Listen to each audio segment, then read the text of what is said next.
Masechet Sanhedrin Daf Chaf Vav. Amar Rabbi Shimon Batechila hayu korin otan osfeh shevi'it.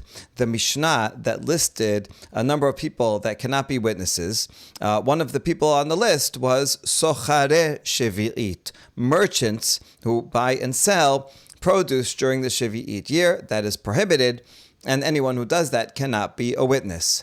In the Mishnah, Rabbi Shimon commented that at first they used to call these people not merchants, but rather gatherers of Shevi'it produce. And that switch happened when there were many tax collectors. So we want to understand, what is this talking about? What is the relevance of tax collectors to the change in what we call them from Osfeh Shevi'it to Sochare Shevi'it? That's our question. We're going to see two answers.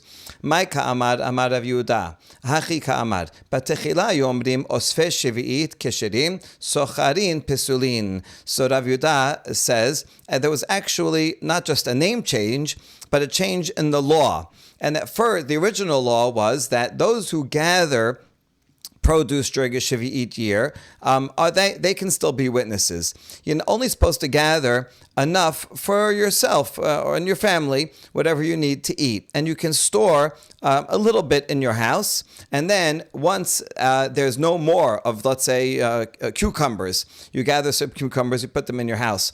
Once there are no more cucumbers out in the field for everybody to take, then you have to actually remove the cucumbers that you stored in your house. It's called the time of removal, the zaman habi'ur. Okay, that's the law, and that's permitted as long as you take not so much, and then you remove it when it has to be removed, and let other people take it. But those who gather too much and they're hoarding in their house more than they will be able to eat themselves before the time of bi'ur, that's prohibited. But it's not so bad because maybe they will get rid of it from their house at the time of bi'ur. So these people are not so bad, even though they shouldn't be hoarding so much, but they are still kosher witnesses. However, people who are merchants, they take a lot more than they need from the field for free, and then they go and sell it to other people. That is totally not allowed against the law of Shevi'it, and those people are prohibited from being witnesses. So that's what it was originally, and they said only Sochare Shevi'it, the merchants, cannot be witnesses. However,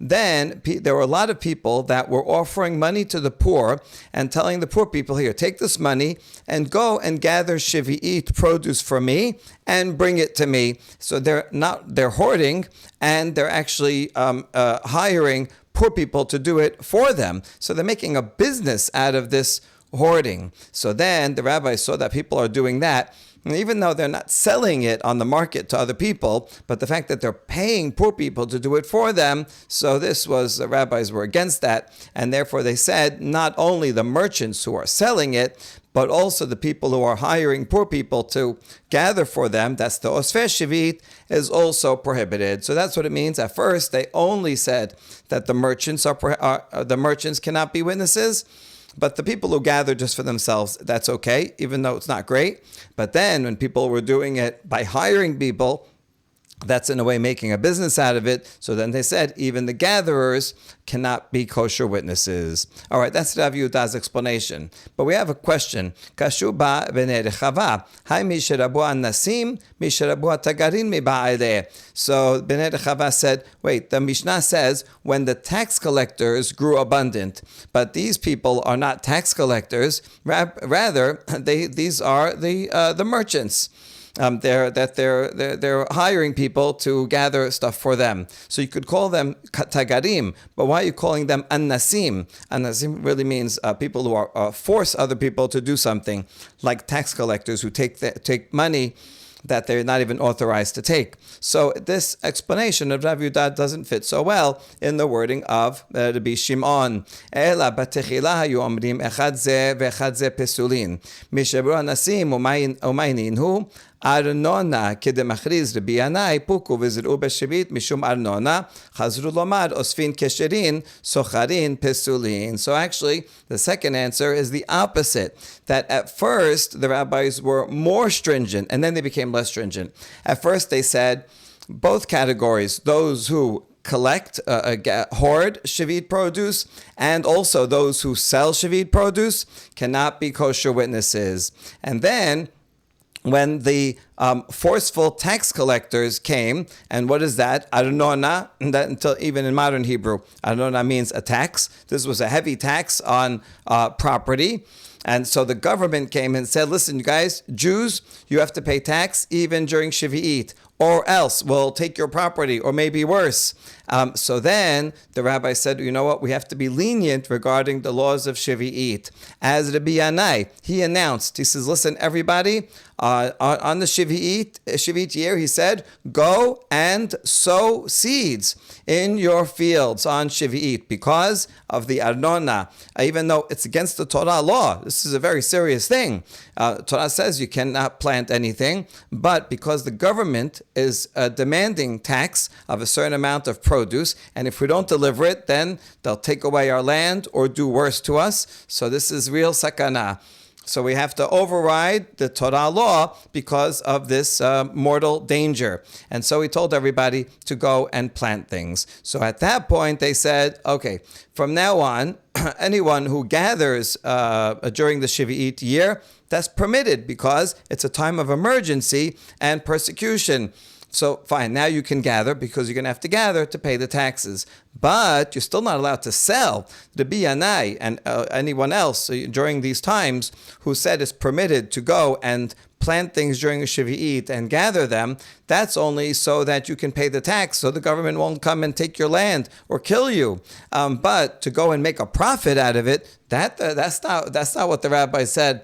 You can override a Torah law to make a financial profit. So therefore, those who gathered produce, that was okay because it was a time of persecution and emergency. They're still qualified. But those who are selling and making money out of it, they are not qualified to be witnesses. And so that's what it means that originally they were called Sochare Shavuot, and in the end, when the tax collectors came, so then they were called Osfe Shavuot because those Osfe were permitted, but the Sochare were not permitted.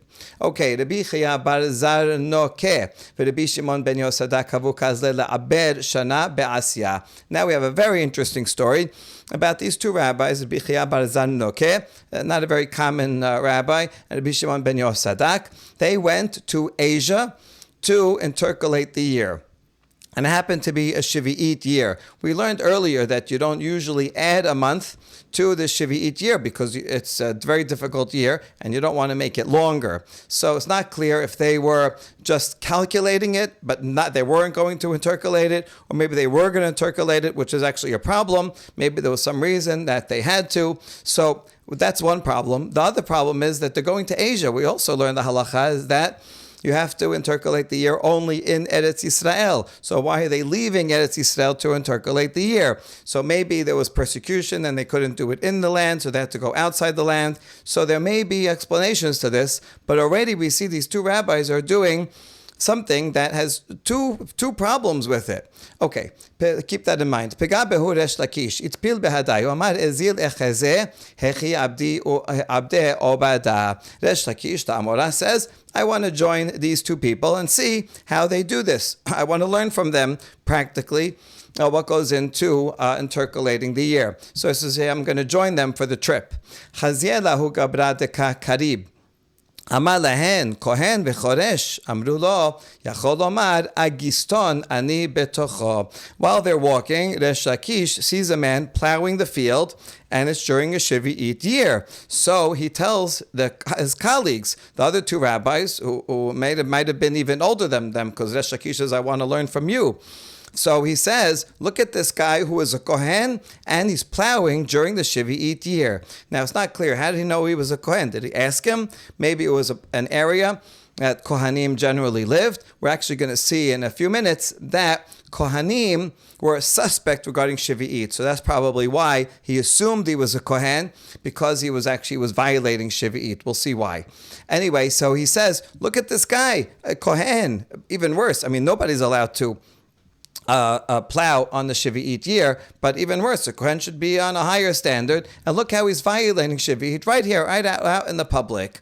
So maybe we should go and tell him something or punish him. But the other rabbis came to his defense and they gave him the benefit of the doubt. And they said, oh, maybe he will say that he's an agiston. Agiston is a difficult word. A lot of discussion about what this means. Here they're translating, maybe he's a hired worker, meaning maybe he doesn't actually own the land, and he's only working for a non-Jew. So it's not his own land, so therefore he has an out. Maybe it's permitted because of that. Mordechai Sabato, who wrote a whole commentary on this chapter, writes that agiston means someone who is forced to work. In other words, the government came and said, you better work, you have to give this certain amount or else. And so maybe he's forced, which is even a better excuse for him, that he was forced to work the land. So give him the benefit of the doubt. He's not sinning on purpose. He's being persecuted. Okay, they keep walking along, and Resh Lakish sees another person who's pruning vines in the vineyard. He's cutting off branches from the vines to help them grow better later on, which is not allowed during a Shavuot year. Amalehen, Kohen v'zomer. So Resh Lakish says, look at this guy. He's a Kohen, and yet he's violating Shavuot, and he's pruning his vines. Let's go do something about this. Let's tell him something. Again, how does he know he's a Kohen? We'll see in a second that Kohanim were suspect about Shavuot. Amru lo yachol lomar la'ekel bet abad ani sarich. And so the other two rabbis again came to his defense, gave him the benefit of the doubt, and maybe he will say that I need these branches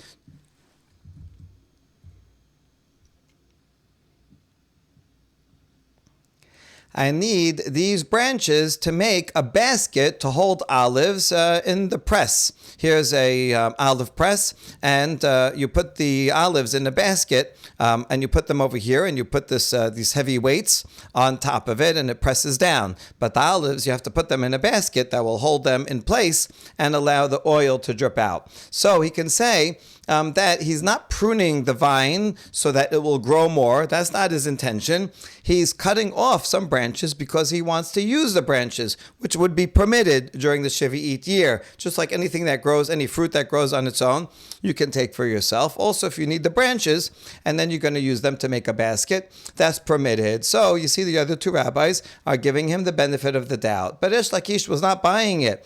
Amar lehen halev yodeya im la'ekel im la'akalkalot.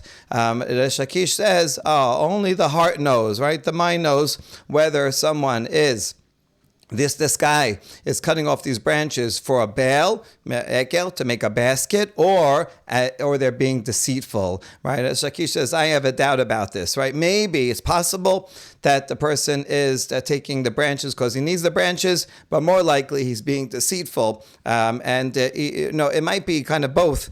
Really, his primary intention might be that he wants to prune the vine. But then, he'll say, okay, no, I'm not pruning the vine. I really need the branches. And he'll go take the branches and maybe he'll make something out of it. Or maybe he'll change his mind and say, you know what? I don't need a basket. I have one already. So people, what the two rabbis are telling him is different ways that people would excuse themselves, justifications for violating the Shavuot year. So Resh Lakish did not like these answers that these two rabbis were telling him. Now, just a question about these two stories. Which one actually came first chronologically? If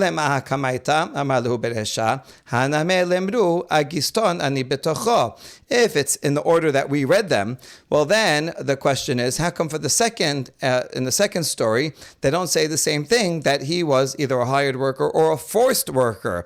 Because that's actually a better answer. right? To say, well, given the benefit of the doubt, maybe the government is forcing him to work. So you could use that for the second one also. The guy pruning, they could have said, oh, the government is forcing him to work. The answer that they actually give him is a bit weak. Oh, maybe he's not pruning, he needs to make a basket. That's not as convincing. So why didn't he say the same? Why didn't the two rabbis give the same excuse in the second story if they already knew it from the first story?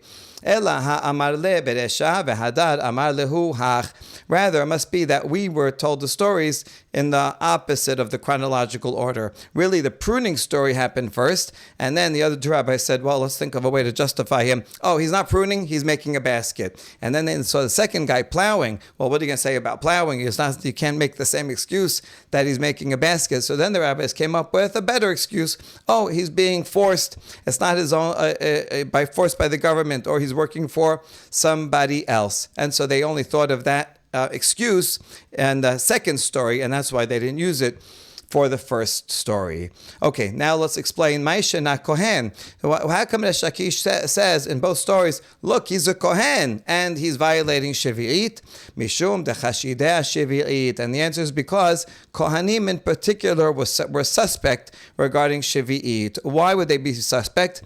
Because Kohanim would justify to themselves. They would say, listen, things that grow in the land, like terumah, belongs to us. We get it. Nobody else can eat it. Only we can eat it. So they made an analogy that Shevi'it, produce should be like terumah. And things that grow, and you can even plant things during Shevi'it. Other people cannot have it, but Kohanim can have it because we get to eat things that grow from the land that other people can't. So they would justify themselves. Now this is totally wrong. The laws of Shevi'it apply equally to Kohanim, Leviim, Yisraelim. But there were Kohanim that would make this excuse, and so many Kohanim were suspect, and they would to be violating the laws of Shevi'it. How do we know this? From the following Mishnah, or it's actually a Baraita. Ditnan. Se'at teruma shenafla leme'as se'in shel Shevi'it ta'aleh, pachot mikan yirakevu. If you have one se'ah of teruma that only a Kohen can eat, and it falls into 100 se'ah of Shevi'it, I'll say it's permitted Shevi'it, things that grew on their own, and they're still available in the field, so anyone who has it is allowed to consume it themselves. So what do you do? If it's 1 in 100, right, or if the ratio is 100 and 1 in 100 or greater, 100 and 200, and so on, then the terumah is considered nullified, and even the non-Yisrael can eat it. Now, taleh means they do have to take out one se'ah, any random se'ah, and give it to a Kohen because financially they owe a Kohen one se'ah. But in terms of the prohibition of eating terumah, that prohibition becomes null and void once it falls into 1 in 100, and so the owner of that Shevi'it can eat the whole thing. However, if the ratio is a smaller ratio, 1 in 99, 1 in 98, then the terumah is not batel, is not nullified, and then Yisrael cannot eat it because there's some terumah in it. So you have to let it rot. Now, that's the Mishnah. We question. When we learned that Mishnah, we said, why should we let it rot? Why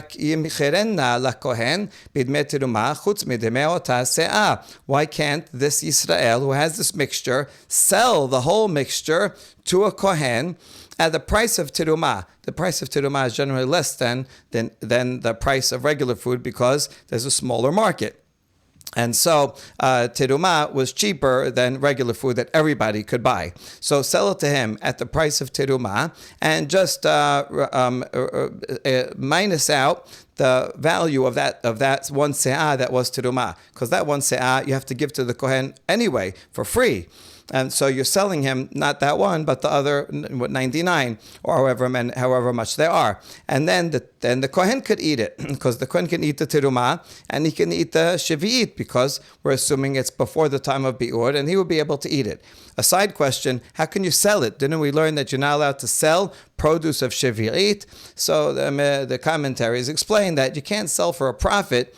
But here, he's not selling for a profit. He's just selling because it's prohibited to him to eat, the farmer, because he's not a Kohen, and he has some terumah in it. So he's selling it just to be eaten, so not to make a profit. He'll probably take the proceeds that he has, and then he'll buy regular food with it.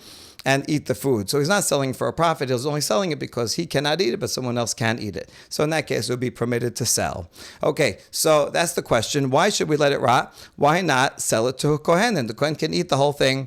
Amar ve'amar Rav Chiya mishemeh de'ula zot omeret nechshedu kohanim ha-shevi'it. Rav Chiya said, name of Ula. We learn from here that Kohanim are suspect regarding Shevi'it, and we are afraid that the Kohen, he won't eat it right away before the time of Bi'ur. He will wait till even after the time where you have to get rid of all the Shevi'it from your house, and he'll eat it afterwards, which is prohibited. And therefore, you're not allowed to sell it to a Kohen because we can't trust Kohanim with Shevi'it produce. And so we learn from here that Kohanim are suspect regarding Shevi'it. And that explains why Resh Lakish, when he saw people that were violating Shevi'it, he assumed that they were Kohanim, because other people, most people, are very careful with Shevi'it. The Kohanim in particular would justify themselves, as we said before. Amiru taroda hu den. Now, Lakish kept bothering them with questions. Oh, how come you're not dealing with this guy? How come you're not punishing that person? And so the other two rabbis, Bichia and Bishimon, they said, Resh Lakish is a nuisance, keeps bothering us. So they they wanted to get rid of him. They did something very mean. The two rabbis who were intercalating the year, they went up to an upper story, up a ladder, and they pulled the ladder up so that Resh Lakish was stuck on the first floor and he couldn't get to them. And that way, they didn't have to deal with his questions, and they went ahead and they intercalated the year without Resh Lakish. Resh Lakish came to Rabbi Yochanan and complained. These people who are suspect of violating Shevit. Now, these two rabbis themselves did not violate Shevit. They didn't do any plowing, but they were taking the prohibition lightly. They saw these people violating Shevit, and they said, oh, maybe he's okay. They kept giving the benefit of the doubt. Okay, it's good to give the benefit of the doubt in general, but it actually looks like they didn't care about Shevit. Now, to give these two rabbis the benefit of the doubt, we can say that, you know what, living during a Shevit is really a hard time. People are really starving. And so maybe these two rabbis, they understood the plight of the people, how difficult it was, and there are some legal justifications, loopholes. If you sell the land to someone else and then you work it, or some things like that, or you prune, but you're not pruning. We're going to make a basket out of it, so you make a basket just so you can prune. Okay, there are loopholes, and so the rabbis understood the financial difficulty of the people, and therefore they gave the people a benefit of the doubt. Okay, we can give these two rabbis the benefit of the doubt that maybe that's what they were thinking. But anyway, Resh Lakish says they're taking Shevi'it too lightly, and we should suspect them about Shevi'it, and therefore these judges are not fit to intercalate the year. Intercalating the year is a very important job, and only the rabbis of the greatest stature should be able to do it, so they shouldn't do it. But then Resh Lakish thought about it more, and he says, you know what? I had changed my mind. I can compare this case to the case that we saw earlier in the Masechet, where there were rabbis who were intercalating the year, and they saw these cattle herders who are not so learned, but the cattle herders knew about the weather and the seasons, and they would say, oh, if we see this, that means that it's fitting for this season and not fitting for that season. And when they heard what the cattle herder said, they said, we can learn from them about whether we should intercalate the year or not. Now, the rabbis, they actually did their own calculation. They knew what they were doing, but when they heard the cattle herders, that gave them some information that they took into account. But it wasn't the cattle herders that were making the decision. The rabbis were making the decision based on their own calculations, and the cattle herders just added some extra information. And therefore, we could say the same thing here, that these judges, even though they're not so trustworthy, look how they're so lenient regarding the Shevi'it year, but nevertheless, we have our own calculation. And so we can the other rabbis can make a calculation. And the fact that these guys aren't so great, but they did it, it's not, the intercalation isn't actually based on whatever they said. is based on the calculation that the other sages made. And so, therefore, it's still okay. That's what he thought to say it's okay. But then Resh Lakish changed his mind again. But then Resh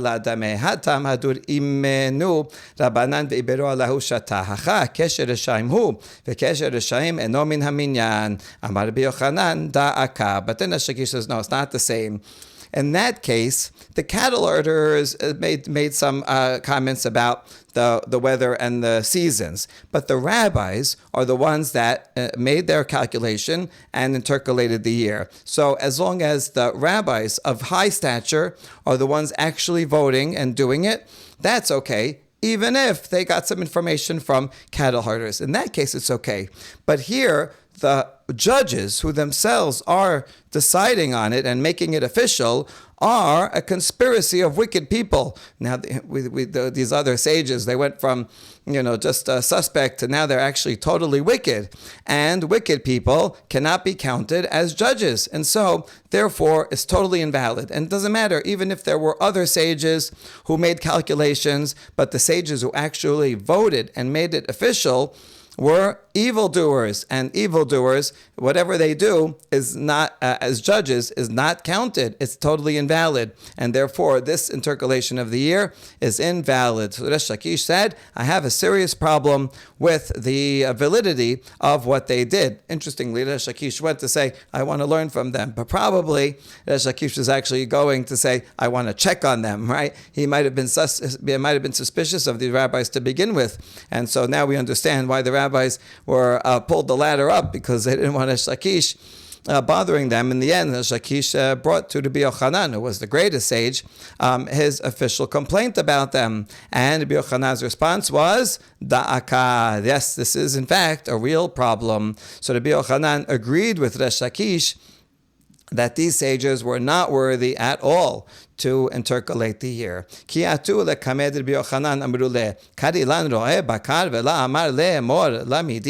Later on, those two rabbis, Bichia and Rabbi Shimon, they came to Rabbi Yochanan and they said, you let Resh Lakish call us cattle herders, and you didn't tell him anything. You should have corrected Resh Lakish and say, these are not cattle herders.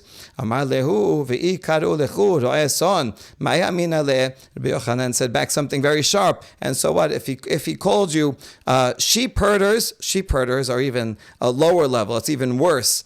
Right, as we saw before, that sheep herders, the small animals, are even less trustworthy. They can't even be witnesses. Whereas cattle herders, at least in some places, according to some people, can be witnesses. They just can't be judges. So Rabbi Yochanan says, and if he called you shepherds, then what should I have said? In other words, Rabbi Yochanan is basically saying, yeah, you're right. I should have corrected Resh Lakish. When he said you are cattle herders, I should have said, no, they're not cattle herders, they're sheep herders. In other words, I agree with Resh Lakish. You guys are totally unworthy of being sages who would intercalate a calendar if you were so lenient, and so you showed that you didn't care about Shevi'it, and so indeed this was a conspiracy of wicked people who were not worthy to intercalate the calendar. Now that we mentioned the phrase Kesher Reshaim, a conspiracy of wicked people, we analyze further. My Kesher Reshaim, what does this mean? What does it refer to? Shebna hava darish betlesar ribbevata, Chizkiah hava darish bechad sar ribbevata. So now we have a long story about Shevna, who was a minister of King Chizkiah. And according to this midrash, Shevna was learned, and he would teach Torah to 130,000 people. Whereas when Chizkiah, the king himself, would teach Torah, he only got 110,000 people. So Shevna was more popular than the king himself. Ki ata Sanhedrin v'sad ala d'Yerushalayim. Ketab Shevna pitka sheda begira. Shevna v'si'ato hishlimu. Chizkiah v'si'ato lo hishlimu. Shene'emar ki neh haresha'im yidrechun keshet konenu chisam al yeter. Sanhedrin, the king of Assyria came and besieged Jerusalem. This happened around the year 722. Sanhedrin came and he exiled the northern 10 tribes, conquered them totally, and didn't stop there. He came down and actually besieged Jerusalem. That siege was not successful, and in the end, Sanhedrin went away, and Yerushalayim was saved. And during that, during the time of the prophet Yeshaya, and Yeshaya told the people, do not give in to Sanhedrin. Hashem is going to save you. You have to stay strong. And do not surrender. That was Yeshayahu's advice, which in the end, that is what happened. However, while they were in the siege, Shebna wrote a note and shot it over the wall with an arrow. That's how they would communicate with the enemy outside. And it says, Shebna in his camp, we appease Sanhedrin, we want to surrender. I am on your side, Shebna tells King Chizkiah. And however, the note also said that Chizkiah and his camp, they are not appeasing Sanhedrin, they want to stay and fight. So Shebna is throwing Chizkiah under the bus. It is true, Chizkiah wanted to fight, but you see, Shebna is going against the king. It's important in a siege, especially, that the nation inside stay strong, stay united together. And now Shebna, who actually had more followers than Chizkiah, was telling the enemy outside that he wanted to surrender. And this is an application of the pasuk. For behold, the wicked bend the bow; they have made ready their arrow upon a string. It was referring to Shebna, who sent this message on a string, and calls him Reshaim. And it's also Keshet. Well, Keshet may be related to Kesher. So this Kesher Reshaim, there's a band of evil, a conspiracy of wicked people, is referring to Shebna and his group that went against the king and wanted to go and make peace with the Assyrians. Havaka mistefech Chizkiah. Now Chizkiah was afraid, because now if Shebna goes and joins together with the enemy, and then the enemy wins, Chizkiah will be killed, and all of his people too.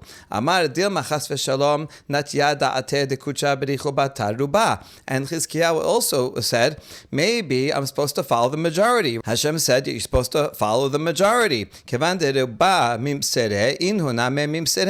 since the majority, 130,000 followers of Shebna, they all went and said we were going to make peace with Ashur, so I should also. I'm only in the minority.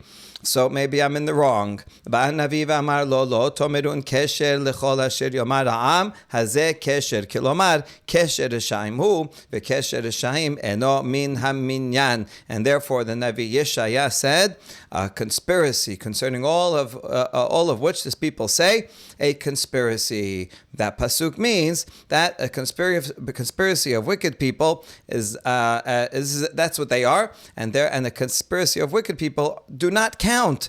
So in other words, you don't always follow the majority. You follow the majority when it's proper judges who are judging a case. You follow the majority.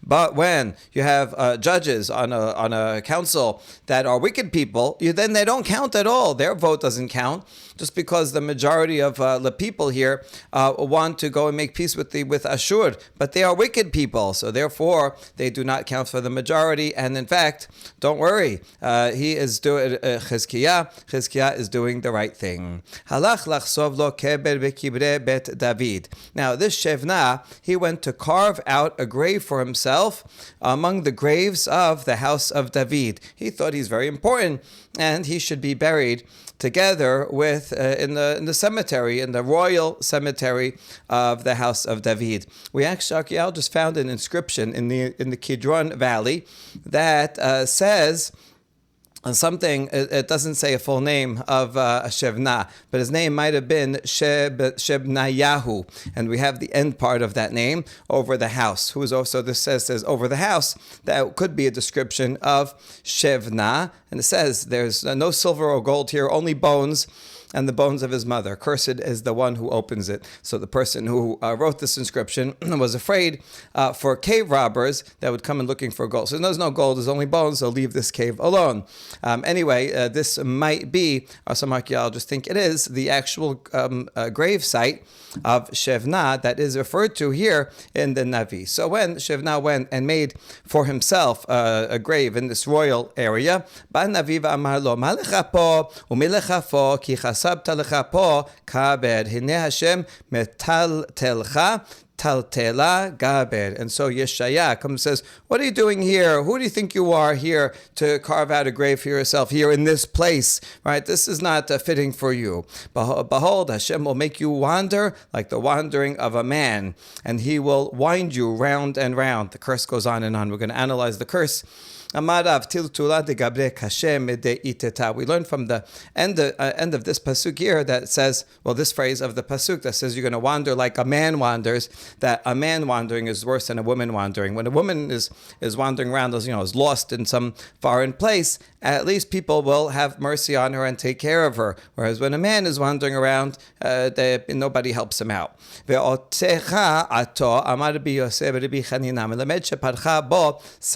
continuation of the pasuk says, where he will wind you round and round. This is referring to leprosy. Shebna got leprosy.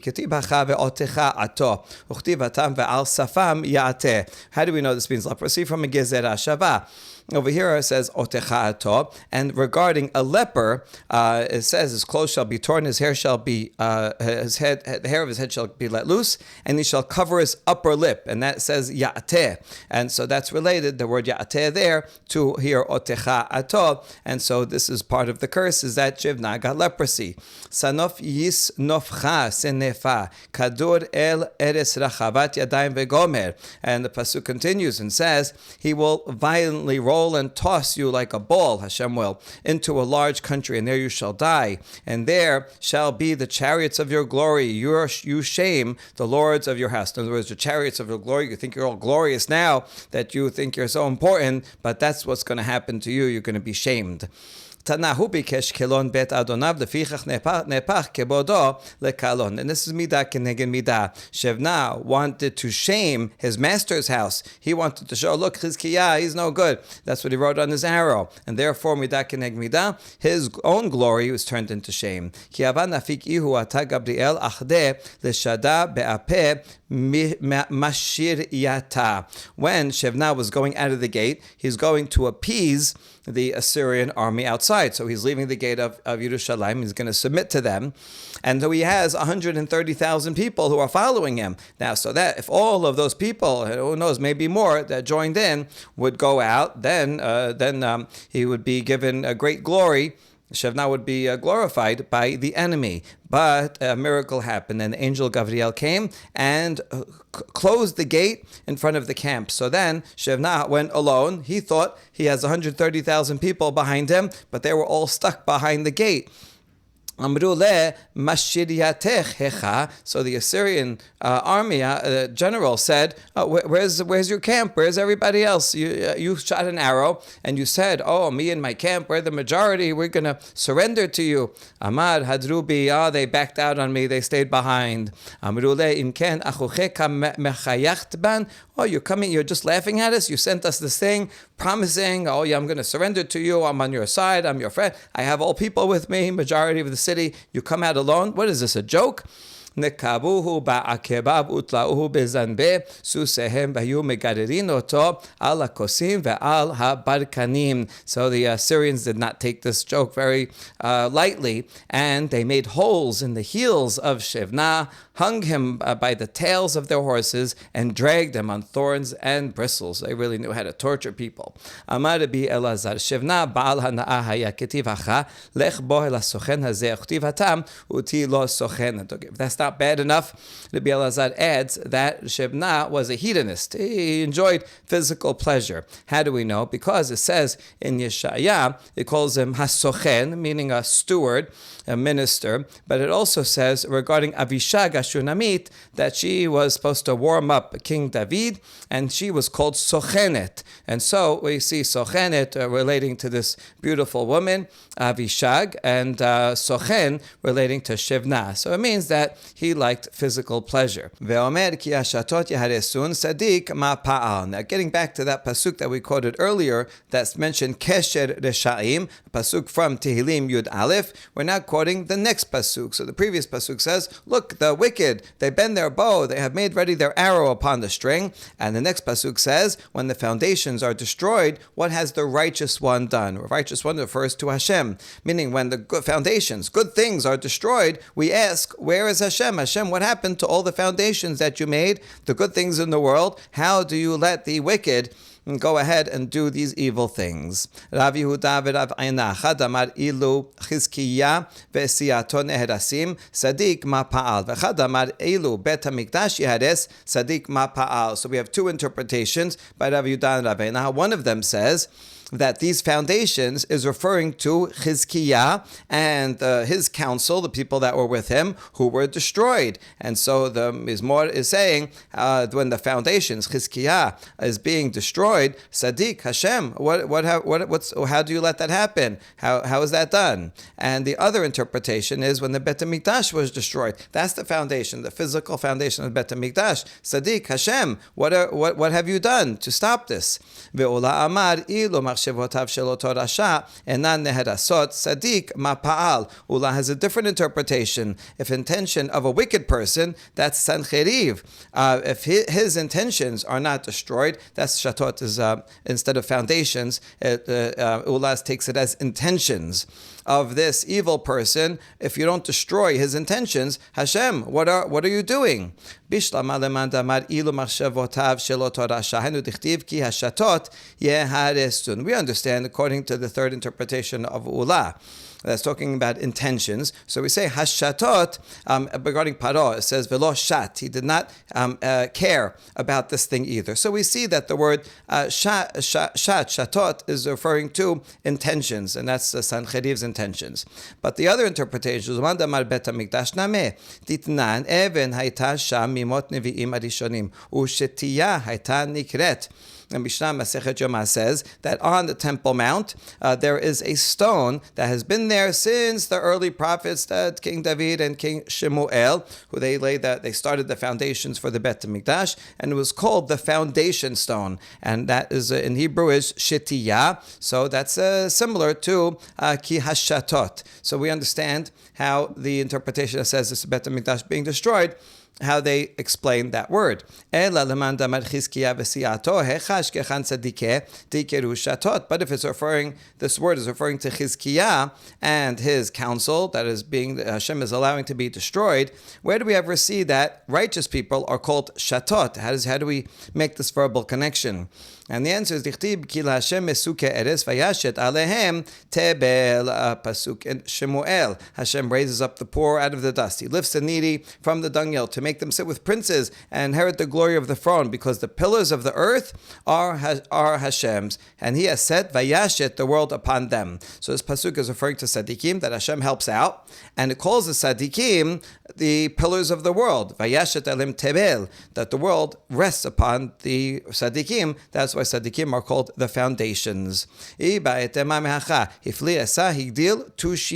a different pasuk in Yeshaya that says, good is his counsel, great is his wisdom. And wisdom is tushiyah, which is similar to hashatot. And so we see that wisdom, wise people, are called the foundations. They're called also shatot. And so that's how they explain that pasuk. Amar Rabbi Chanan, lama nikra shema tushiyah? Rabbi Chanan asks, how come the Torah is called tushiyah, which means tash. Tash means to weaken. Because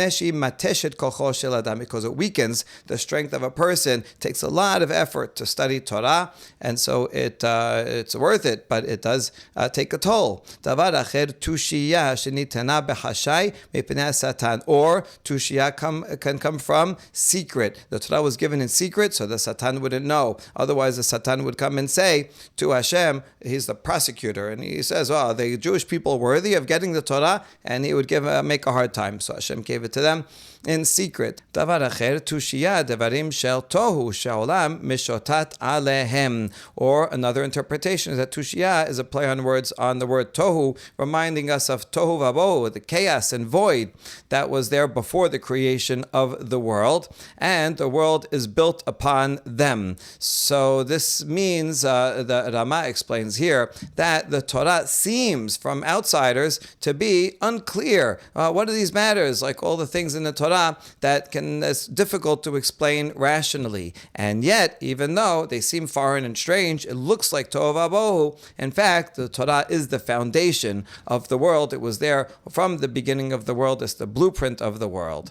Amar Ula machshava mo'elet afilu l'divrei Torah shenemar mefer machshebot arumim velo ta'asena yedehem tushiyah. Ula says that thoughts or concerns, like financial concerns, other concerns that someone has anxiety about, will be effective in disturbing even divrei Torah. A person has to be concentrating on Torah, and if he's worried about other things, then it's going to damage his ability to learn Torah properly. As the pasuk says in Iyov, he frustrates the thoughts of the crafty so that their hands can perform nothing. And the word here, tushiyah, we just said, is a reference to Torah. And so that means that a person's thoughts, mefer machshevot, that thoughts about other concerns, will even cause a person not to be able to study Torah effectively. Amar Rabba, im asukin lishma ena mo'elet. Rabba, however, says if one is learning Torah lishma for its own sake, then even those thoughts will not intrude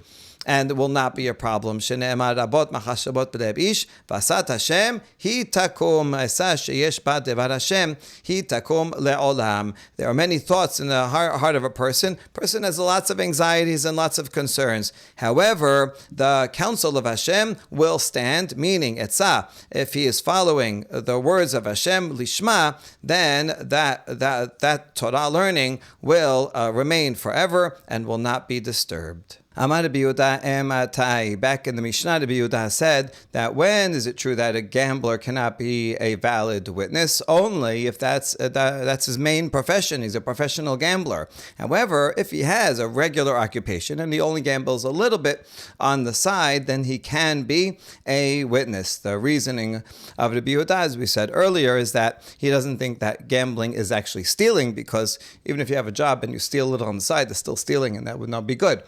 However, he says it's the reason that a gambler cannot be a witness is because he is not involved in the betterment of society, and he's not being a productive member of society. But if he has a job and he's a productive member of society, and he gambles a little on the side, then he can be a witness. Amar Rabbi Abu, Amar Rabbi Elazar, halacha ke Rabbi Yehuda. Rabbi Abu says the name of Rabbi Elazar. That halacha follows Rabbi Yehuda. Amar Rabbi Abu, Amar Rabbi Elazar. Kulan tzrichin hachraza bebetin. The same sage, Rabbi Abu said name also of name of Rabbi Elazar, that in order for someone to be disqualified for being a witness, it has to be proclaimed so in court. Meaning, just because someone, whatever, gambled, doesn't make him automatically disqualified. He's okay to be a witness until a court officially proclaims this person, we checked him out, and he cannot be a witness. But before a court does that, he can be a witness. Now that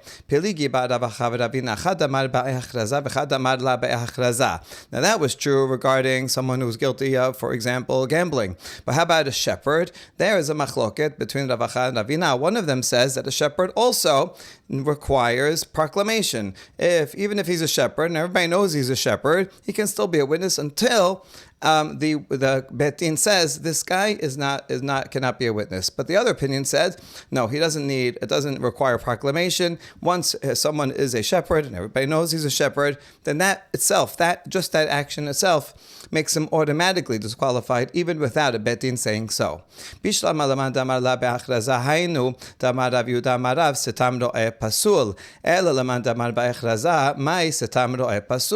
now we ask about one of these opinions, whichever one said it, from the statement of Rav Yehuda in the name of Rav that we saw yesterday. He said that a standard shepherd is no good unless he's proven otherwise, because most shepherds are thieves. They let their sheep go and wander. unless you can prove he's an honest shepherd. There is such thing as honest shepherd, but mostly they're not. So now, Rav said that. So according to the opinion that says that for shepherds, you don't require a proclamation, then it makes sense. You don't require a proclamation of Bet Din. So if you hear someone's a shepherd, and you know someone's shepherd, then standard, automatically, they are disqualified. That makes sense. But according to the other opinion, that even for shepherds, they are not disqualified until a Bet Din says so. What do you mean, stam ro'eh? A standard shepherd, an ordinary shepherd, would be okay until a Bet Din came and said not. So this would not be true that stam ro'eh pasul, because a regular shepherd would be okay. Only if a Bet Din said he's not okay. So how can we explain Rav, how could this opinion explain the statement of Rav? And the answer is, it means that the Bet Din will proclaim him to be not a bad witness, based on the fact that he's a shepherd. I mean, they don't have to look into it any further. The Bet Din will say, oh, you're a shepherd, you're no good, unless someone proves that actually he's an honest shepherd. So it's true. Just because someone is a shepherd doesn't mean we can say, oh, he's no good. Hey, even a standard shepherd will be okay to be a witness until the Bet Din says he's no good. But the point of that statement is that the Bet Din itself will assume that he is not a good witness and declare him to be so, simply on the basis of him being a shepherd. Hahi matana tavu chatimeh aleh ta'ateren gazlanin. And there was a certain deed, a gift deed, and 2 robbers were signed on it. So it seems that would not be valid because robbers cannot be witnesses. Sevara papa bar shemor la'achshura taha la'achazinan alayhu. So Rav Papa says, okay, even though everybody knows these guys are robbers, they're famous robbers, but the Bet Din did not proclaim them officially to be disqualified. So Rav Papa bar Shemuel thought that the deed should still be valid, because even though everybody knows they're robbers, but the Bet Din didn't say so. So he was following the opinion that the Bet Din has to say so. Amar le Rava nehi de ba'enan hachraza begazlan de Rabbanan begazlan de oraita mi ba'enan hachraza. But Rava corrected him and said, it's true that we need a proclamation from a Bet Din when it comes to robbery by rabbinic law. There's things that are lower level robbery, maybe like taking something from a child who found an item, or perhaps gambling. Maybe it's only midrabanan. So these lower level stealing, that a person would be okay to be a witness until the Bet Din said they're not okay. However, if someone's a robber, deoraita, they're outright stealing from people, then does that need a proclamation? Obviously not. We only need the proclamation when it comes to stealing midrabanan, and therefore, since these are robbers midoraita, this deed of a gift is no good. Siman davar v'arayot ganav. The mnemonic device for the next things is davar arayot ganav. Amar Rav Nachman ochle davar acher pesulin la'edut. So the word davar applies to this. Rav Nachman says those who eat something else are disqualified from being witnesses. What's something else? So this refers a euphemism for pork. We don't even want to say pork. It's so terrible. Okay, so there are people who eat pork. However, actually, people who eat pork itself is a euphemism. It's not literally talking about people that actually eat non-kosher, but rather it's talking about Jews who take charity from non-Jews. That's what it means, eating pork, meaning taking from something that is not kosher. So it doesn't mean literally eating, but rather taking money from non-Jews who eat pork. And what's wrong with that? It's degrading. It's embarrassing that the Jewish community is not taking care of itself, that they have to get money from non-Jews. And so this is a chilul Hashem. And therefore, someone who takes charity from non-Jews cannot be a valid witness because they are causing a chilul Hashem.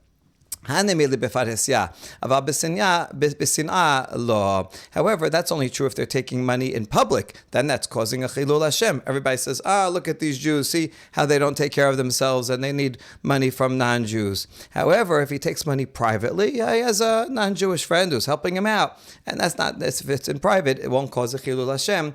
and the person can be a witness. And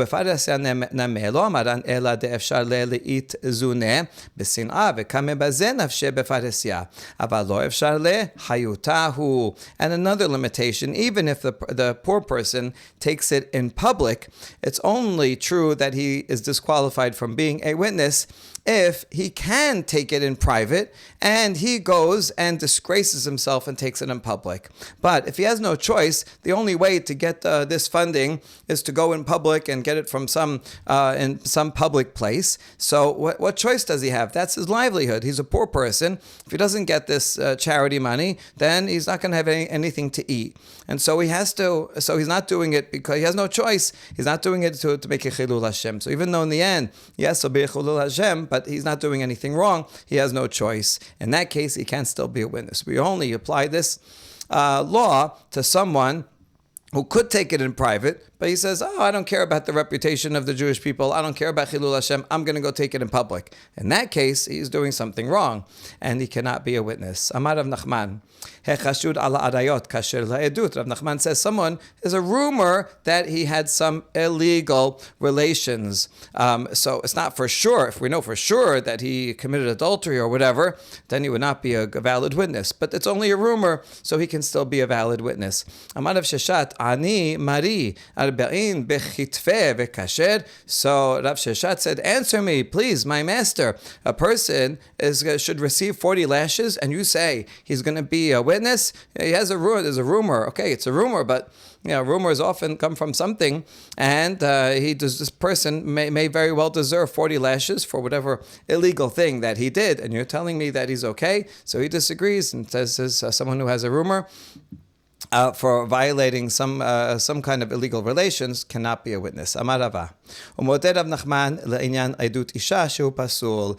says that even Rav Nachman, who said that he can be a witness, would agree that if his testimony is related to the status of a married woman, then he's not a good witness. When do we say he can be a witness? If he's talking about some monetary item. So the fact that there's some suspicion that maybe he did some illicit sexual relations, we're not sure, maybe yes, maybe no, but he's testifying about money. In that case, Rav Nachman said, okay. But if he's testifying about a woman, like he's saying, this woman, she's not married, well, then since he's suspected of, in general, in this area, so then we say, we're not going to accept your testimony because maybe he's testifying that she's not married because he himself wants to be with her. So we can't trust such a person. And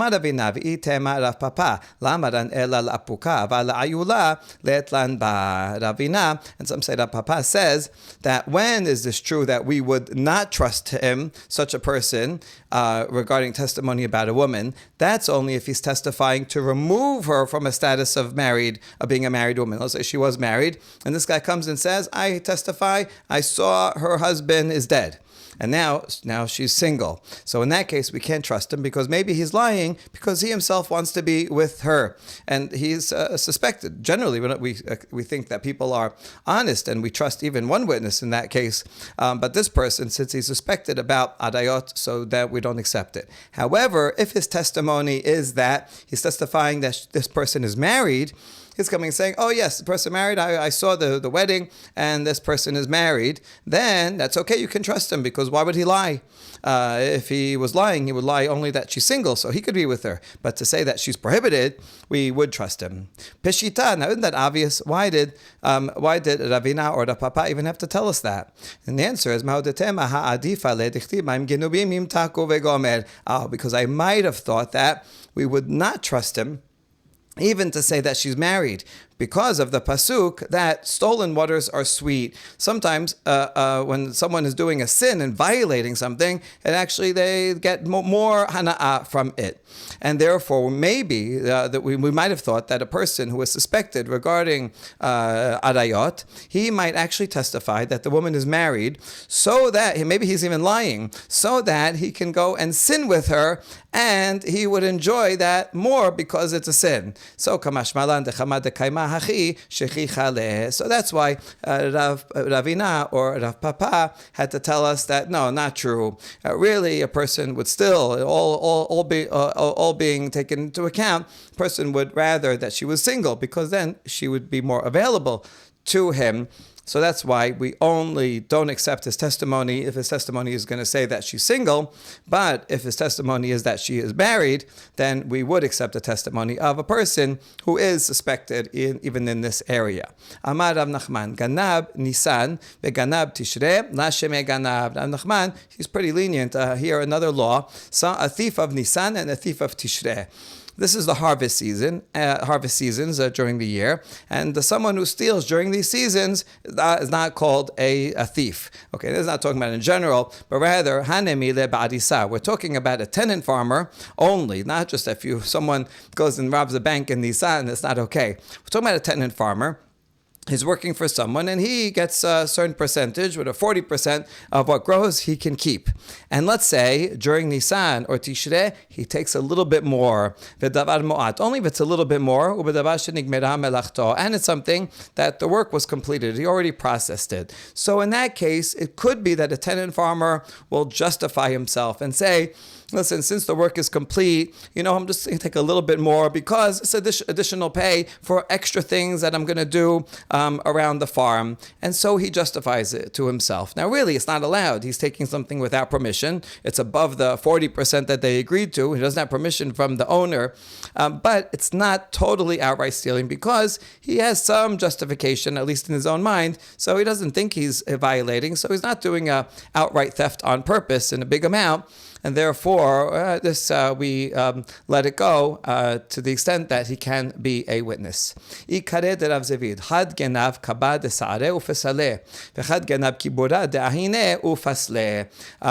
the tenant farmers of Rav Zevid, one of his farmers stole a kav of barley, which is a big amount. A kav is a large measurement, and so Rav Zevid says, you can't be a witness, you're a thief. Before we said, it's only if it's a small amount, but this is considered a big amount. And another of his tenant farmers stole a cluster of dates, which you might think is very little. However, dates are expensive, and so he disqualified him also for that amount, because it's not just about the volume, but also depends on what the item is. So a small amount for dates might just be one date, but a cluster of dates is already something significant, and so that's over the threshold. Even though for barley, the threshold is big. Because barley is much cheaper. There were some grave diggers, and they buried a person on the first day of Shavuot, which is not allowed. When someone dies on Yom Tov Rishon, we're talking about in Israel, when someone dies on Yom Tov, you have to wait to bury them until after Yom Tov. Or outside of Israel, you have to wait till Yom Tov Sheni. But a Jew cannot bury someone on Yom Tov. It's a desecration of the holiday. So Shametinu Rapapa Ufaslinhu Le'edut. Rapapa heard that these gravediggers violated Yom Tov and buried someone on Yom Tov, and so he excommunicated them, and he said, you're not qualified to be a witness. This is a serious sin, and therefore you can't be a witness. However, Rav Huna, the son of Rav Yeshua, said, you can be witnesses. Papa says, what are you doing? How can you say that they're witnesses? These are evil people. Look at they violate Yom Tov. Sabri misvah ka'abdeh. However, Rav Huna said, but they thought that they were doing a mitzvah because they're burying the dead. All right, they're mistaken. They shouldn't have done that. But they didn't violate Yom Tov on purpose to desecrate Yom Tov. They thought they're doing a mitzvah to bury the dead, so that's an important thing. And so even though they miscalculated, but they're not called reshaim, and so they can testify. But Papa said, but I excommunicated them, and they still continued to do it. Meaning, I gave them a warning. They can't say, "Oh, we didn't know. We thought we were doing a mitzvah." Well, we told them, don't do this. We excommunicated them, and they're still doing it. So how can you say that they can be valid witnesses if they're doing it on purpose? And he answered them, Sabre kapara ka'abdi lan rabbanan. Oh, they think actually that they still think they're doing a mitzvah, and they think that the reason that they're being excommunicated is to give them atonement. In other words, in their minds, they're doing something that they have to do, and it's necessary, and it's a mitzvah, and so they think they're doing the right thing. But even though they're burying someone, and that's a mitzvah, they know that they're also violating the holiday. And so even though in their mind burying someone overrides the holiday, that's wrong. But in their mind they think that that's true. They think, but since we violated the holiday, we have to atone for that. It's like if someone fasts on Shabbat.